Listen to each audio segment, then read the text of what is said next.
Am I the asshole for refusing to waive my alimony because my ex-husband has cancer and can't afford it? My ex-husband, 56 male, and I, 52 female, got divorced because of his infidelity. He married his affair partner. She was a prostitute 20 years younger than me. As part of our prenuptial agreements, we had agreed I would receive alimony for being a stay-at-home mom. I was a stay-at-home mom for my entire marriage. We had 3 daughters. He never had a problem with paying alimony after our divorce. We had to be friendly to maintain a good co-parenting relationship. My daughters were very hurt in the beginning but learned to forgive my husband and his wife. They make TikToks with her all the time now. He ended up getting cancer, and because he became a big spender and had recently started his own business, the bills have been very hard on him. He and his wife asked if I could waive my alimony payments at least for a little while so that he can pay for his cancer treatments. I see no reason why they can't downgrade their quality of life. They live in a multi-million-dollar house and his wife is decked out in designer clothes and has a face full of procedures. I told them no, and they have been pressing me to waive my alimony payments. They've even made my daughters bring it up. He's called me cold-hearted and said he had been good to me and would have helped me out if I was going through a hard time. Am I the asshole? Edit. He has early-stage thyroid cancer. It's very treatable. He's not going to die. Not the asshole and Jesus. I'm going to assume it's all middle schoolers in the comments because good God. If he truly can't afford it, he can go back to court and try to have it reduced.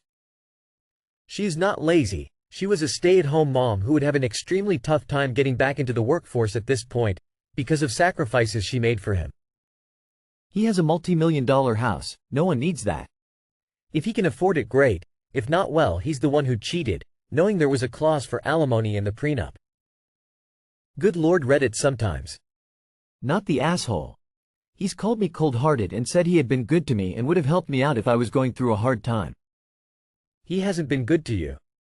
He's given you alimony because he's legally required to. He cheated on you, then left you. He's getting your kids involved in a disagreement that has nothing to do with them. I'm sorry he has cancer, but this is a him problem, not a you problem. Info. Have either of you talked to a lawyer? Not the asshole. If your daughters are adults, then tell them not to get involved because this is what you deserve as a person who trusted your ex-husband and allowed him to affect a lot of your life choices. It's literally the contract. You compromise on having your own career, he makes sure you're taken care of. If they're not adults, since no ages are mentioned, I'd be wary of young AP trying to alienate and distance you from them. If they're at an easy-to-influence age, this could be with some sort of inheritance or scheme in mind, or just to spite you. Cancer is still a lot to deal with, so I'll leave you, or I guess your ex, with some thoughts in this difficult time. Not the asshole. Your alimony was part of your divorce agreement, just like child support was. What is happening in his life has no bearing on that. If he has a car payment or mortgage, the bank isn't going to waive his payments either. Whether he lives above or below his means isn't a factor, and it does make you sound bitter and judgmental. Just say no. He will probably take you to court to try to stop paying you, so be prepared. Prenup. No. You aren't cold-hearted. He cheated, got divorced and married his mistress, so he owes alimony. It's his own fault. I doubt any of the money you saved them would go towards paying for his treatments at all if what you described is true. They need to stop trying to live like the Jones and put every penny towards his treatments. Am I the asshole? My son came out as gay and I said, hell yeah bud. Hello all. I'm not sure what to do, but I think I messed up. Yesterday my son, 15, asked my wife and I to talk and said it was important. I wasn't sure what he wanted to say, but I am a nervous person by nature and was anticipating the worst. My main concern was that he was going to say he wanted to join the military. Now there is nothing wrong with serving in the armed forces. I did it myself, but I experienced a lot of traumatic things while in and I just don't want that for my kids. So my first thought was that he was going to tell us that he decided to join the army or something, and the thought kind of panicked me. So to get back to what actually happened, he had us come into his room and was looking really nervous. He took a deep breath and said, "Mom, Dad, I just wanted to let you know that I'm gay. I hope this doesn't change anything about our relationship." Now, first off, I have no idea why he was worried. We're pretty progressive in our house, but it took him by surprise when I shouted, "Hell yeah, bud." Oh, thank God. I immediately noticed he looked kind of weirded out, so I tried to salvage it by saying, "Go on with your bad self," and offering a fist bump that he did not bump back. My wife was much more collected than me, and she just said that of course we love him and this doesn't change anything and we'd love to meet any future boyfriends, which I was quick to agree with. He hasn't been talking to me much today and is giving me one-word answers when we usually have really good conversations. How bad did I screw up his coming out? Is there any way I can make it up to him? I think you should tell him. I want to have a quick talk, won't be long. I'm sorry for how I responded the other day, but I wanted to let you know the reason why that's how I responded. I was so worried that you were going to say that you wanted to go into the military. When the subject wasn't on that, I became overjoyous in thinking you weren't going to join and potentially die. You know your dad can be awkward, you know that, and I really fumbled that one. I really do love you, son. As you are. I just want you happy, and it pains me to know I made you feel any other way. Think you can forgive your old man for his crap coming out response? This is now my second favorite coming out to parent story. My favorite will remain my friend's teenage son, who spoke to her one day. "I just told Dad I am gay, and he's fine with it." She responded, "I'm so happy, darling. Are you planning to come out to me anytime soon?" Apparently he was so confident she would be accepting, that he never actually had the conversation. Not the asshole, but you should probably explain your reaction to him. This is so much more wholesome than it could have been. Nah. Your son is just feeling awkward by virtue of it being a charged subject. If you're worried, you could tell him, or have your wife tell him, that you were just worried he had bad news to share. But I wouldn't worry about it too much. Nah. He was probably expecting it to be a big deal. Like, maybe he thought you were gonna be mad and now he's recovering. Or he thought you were gonna celebrate his bravery and now all his psyching himself up feels like a letdown. Maybe he's confused and thought you were being sarcastic. Worth talking to him about it, but nobody here was an asshole. Nah. Honestly, that was such a dad reaction. If you're not making your teenager cringe, what are you even doing? Maybe follow up with him and let him know that you were worried about bad news and thank him for sharing something so personal with you. Then you should probably have an updated sex talk about how important protection and consent are, even if there's no risk of pregnancy. Ah, bless you. Nah. He's probably been terrified about coming out, and if he's been questioning, maybe he misinterpreted your "thank God" as "we knew all along. You're finally admitting it," which might be making him feel very self-conscious. Best thing you can do is give him some space. Let him know you're willing to talk in full when he's ready and just make sure he knows you're there for him. Am I the asshole for asking my stepdaughter to pay me back for my dress? I have a daughter, Ava 18F, and a stepdaughter, Mia 22F.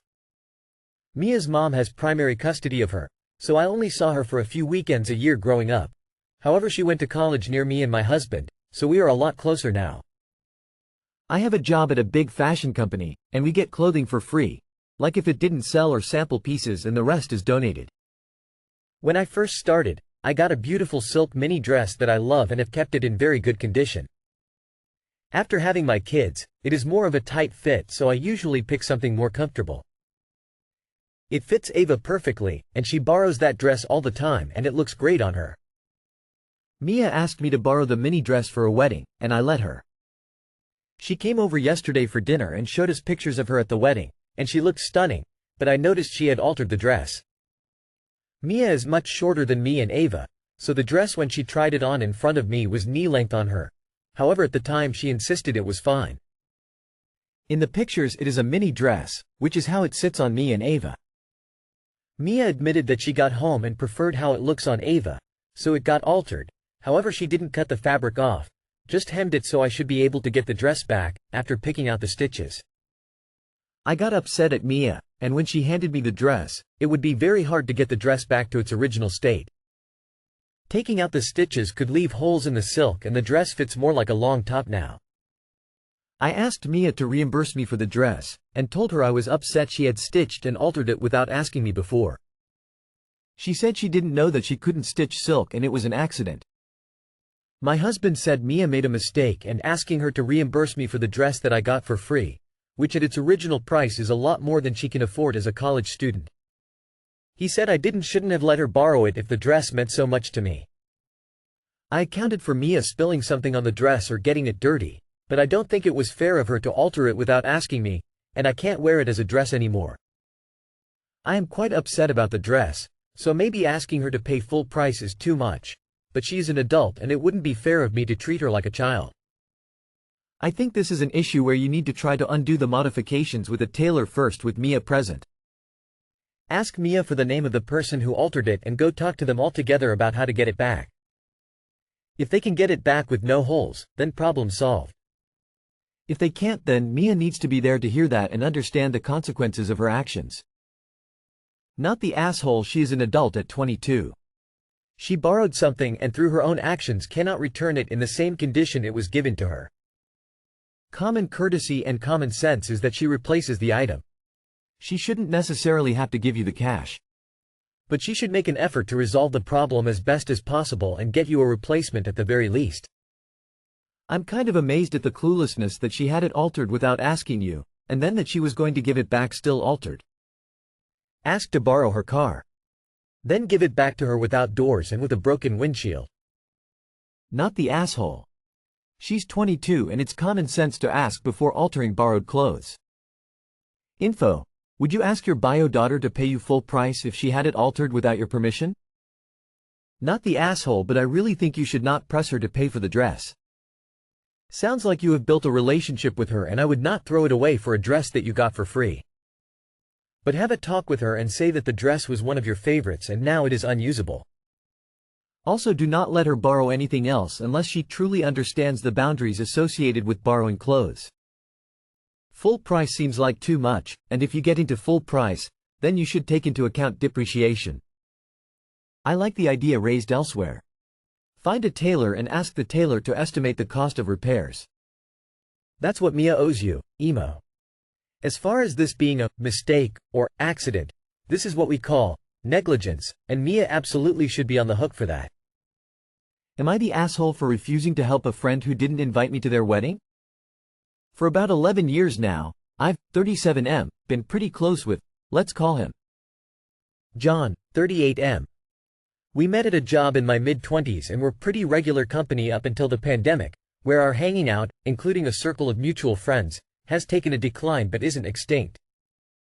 John and his partner, let's call her Jane, 36F, have been together for about 8 years now, engaged for a little under 2 years, both with a child from previous relationships, so they have taken trips with their kids near yearly, and I've been happy to help visit John's, now their, home and check on things, take care of their animals, etc. while they're gone. I've helped them out with other projects, tasks over the years and most recently picked up Jane from the airport returning from a work trip and got her home this past winter during a snowstorm because my vehicle could handle it. Generally, I have been present and helpful on top of our base friendship. About 5 weeks ago, I find out from a mutual friend their wedding is coming up, and invites went out a while ago, everyone in our circle but me invited. As a gay guy, I've experienced being iced out of some of my straight friends' lives and events in ways minor and pronounced, but this one has definitely been something that has had me thinking about my time and energy with people. I decided I would take the hint and begin to distance myself. 3 days ago, John texts me asking if I am around in early to mid-August. I say I am. John asks if I wouldn't mind visiting like I have before to look after the animals and property. I said, sorry, I can't. He calls to talk about it. We run through the same conversation, polite but a bit tense, so I finally say, I just won't be visiting your home. After a moment of silence, I bring up that I'm disappointed that I appear to be the only person in our group of friends not invited to his wedding, and that I can't be helping like I have before if I'm just a background friend at this point. I wrap up the call positively and sincerely with me wishing them a good wedding and trip, and that maybe we can grab drinks soon. Jane reaches out 2 days ago sending follow-up texts saying John is upset about what I said and with her because she made the final calls about friend invites, and that I am taking this the wrong way, there is only so much capacity and that the others in our friend group have partners that took up space. She adds that she hopes I'll change my mind and help out them out because it would put John's mind at ease. I'm not entitled to the company of others or invitations to anybody's events, but am I wrong for setting my own boundaries in response to theirs? I try not to frame my friendships as transactional, but they obviously want something out of me here despite their not inviting me and then avoiding even bringing it up with me until they needed help with covering their honeymoon. Not the asshole. Jane reaches out 2 days ago sending follow-up texts saying John is upset about what I said and with her because she made the final calls about friend invites. And that I am taking this the wrong way, there is only so much capacity and that the others in our friend group have partners that took up space. What a bogus excuse. If your friends need someone to check up on their animals and property when they are on their honeymoon after a wedding you weren't invited to, they can ask another friend or family member. The audacity of some people astounds me. I am a believer in putting the same energy into a friendship as you experience. Not the asshole. This sounds like a really one-sided friendship and that they are taking your friendship for granted. Why would you keep putting time and energy into them? Let's call a spade here. Jane's excuse is flimsy. And because her excuse is so flimsy I think she's just a homophobe. Are you John's only gay friend? Not the asshole. You're good enough to be their house sitter. But sure, everyone else's, +1, took up all the slots. Right.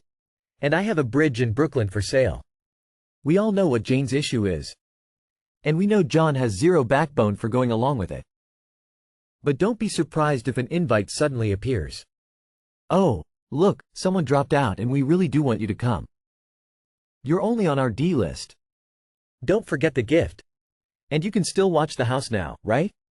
Not the asshole. Not even a little bit. And then to ask for help like it's no big deal. SMH. What did your friend group have to say about it? Not the asshole. People hate confrontations. People hate being called out. People hate admitting to themselves that they are mangy old bigots. How you proceed from here is up to you. I have a view but you don't ask for suggestions.